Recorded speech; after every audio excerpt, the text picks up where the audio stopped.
Once upon a time, in a remote rescue base, Holy Night was upon us. It was December the 24th. I can't wait for Christmas dinner tomorrow with my buddies at the base.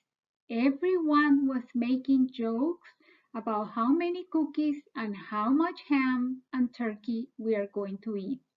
A pitch black sky with some stars just showed the distant shadow of the rescue helicopter.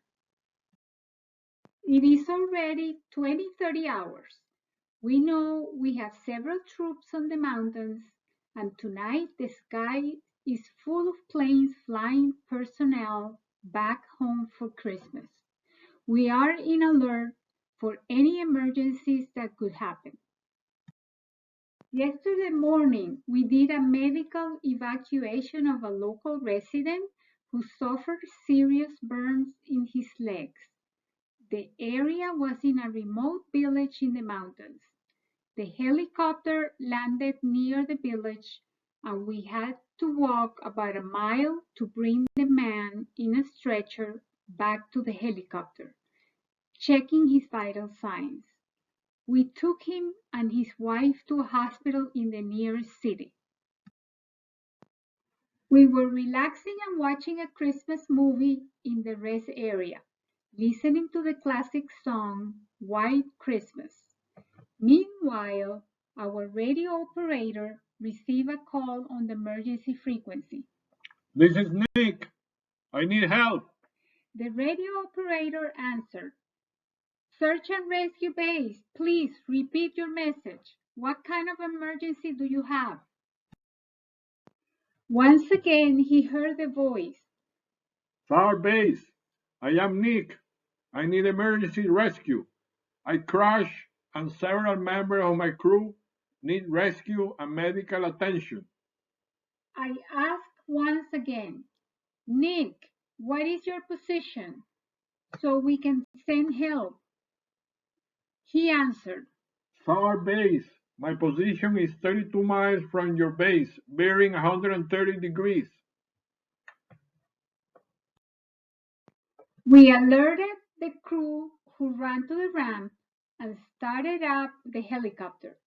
Two rescue paramedic airmen boarded the copter with the trauma kits, communication and personnel equipment, stretchers and ropes were already inside the copter as usual. The start up of the Black Hawk feels like a sensation of energy, full of emotions. It doesn't matter how many times you have flown in this machine. It is a mix of adrenaline with a piece of classic rock.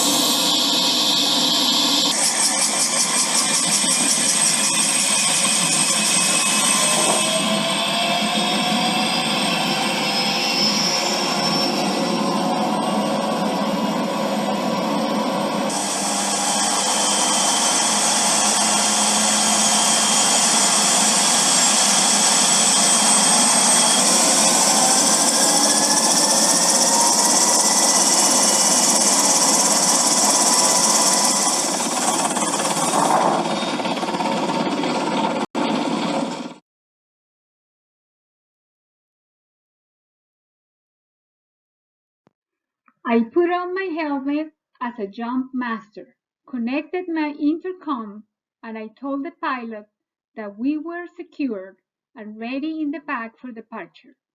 The experienced pilot in this type of night mission informed me that we will be in the rescue area in approximately 18 minutes. Cruising through the sky, my two pararescue guys were enjoying the feeling of the nice cold air. We left the base and we were flying between mountains, very dark and without any references. It was very strange, but I was realizing the more we were flying inside the mountains, we saw more and more stars in the sky. Pilot is telling me that the point is at the top of the mountain at 9,500 feet. Meanwhile, the co-pilot is checking the map to make sure there are no cables or electrical towers in the route. These are serious dangers for the helicopters. Flying over these mountains reminded me of a survival training we had months ago with local military instructors. We captured a venomous snake, learned how to identify them, and took a lot of pictures. The co-pilot points at 3 o'clock. Hey, there is a flare. It looks like it's a survival knife flare. In this specific area of the mountains, there are many trees, more than 60 feet high, and a lot of foliage. We kept a stable hover on the spot, and we observed a kind of wood sleigh with several ropes tangled in the branches of the trees. We also realized that there were two bodies hanging on the trees. I told the pilot, move the helicopter closer to better identify the situation. I stepped out the copter with my night vision goggles to make sure we don't hit any tree branches with the tail boom. We don't want to end in an accident ourselves. The pilot kept the helo 50 feet from the trees, and then I realized that the bodies we saw before were two big reindeers. They were hanging from the tree branches and were very scared when we lit them with the searchlight. We did a 360 with the helicopter, and I put my two rescue men anchored to the ropes ready for rappelling. I told the pilot, ready to go down. The pilot put the copter again in hover, and I sent my two men to the top of the trees. Two rescue men reached the reindeers, detangled them from the branches, extricated the sleigh, and secured everything on the ground, which was 33 feet down. I sent the pilot again for a 360 to prevent the engines from overheating. Then we heard in the radio. SAR helicopter, Nick talking. I am very happy you saw my emergency flare. Thanks for rescuing my two reindeers and my sleigh. The co-pilot answered to Nick, asking for his position. Nick answered. I am here, 500 feet to your right, with the other reindeers. Could you pick me up and bring me a mile north? Everyone in the helicopter was thinking, why did Nick want to fly to another location north? In reality, no one was understanding what was going on. Once again, we heard, This is Nick. Please land here. There is an open area next to my position. my two rescue men were already with Nick, so they helped us to secure the landing area. We touched without any problems. Nick and the reindeers boarded the helicopter and we departed to the north. We were at 300 feet from the ground. We saw a strong light coming from a mountain in front of us. Nick was guiding the pilot to a small cave where we could see a fire pit. We were lucky to find a big flat rock to land the helicopter near the cave. We were around 600 feet from it. We turned off the engines and everybody exited the helicopter. We followed Nick. The reindeers were walking in front. We crossed a small river and immediately we saw the cave in front of us. In the sky there was a huge star, brighter than all others. Nick kneeled in front of the baby next to the fire, took a small wrapped gift with a big red bow from his jacket, and put it next to the manger. The pilots, crew, and rescue men couldn't believe what they were watching.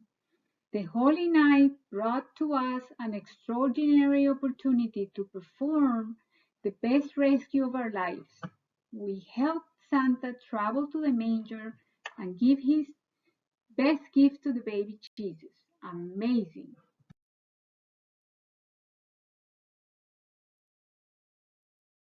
Jesus was wrapped in rags with his mom, the Virgin Mary. She was so happy and at peace.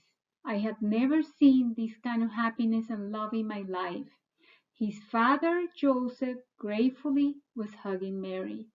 We stayed there for almost 2 hours, contemplating the scene and baby Jesus.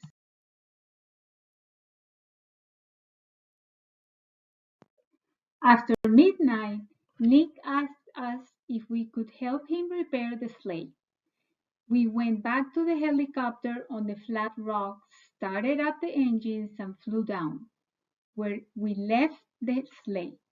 We took some tools and fixed the sleigh and repaired some ropes.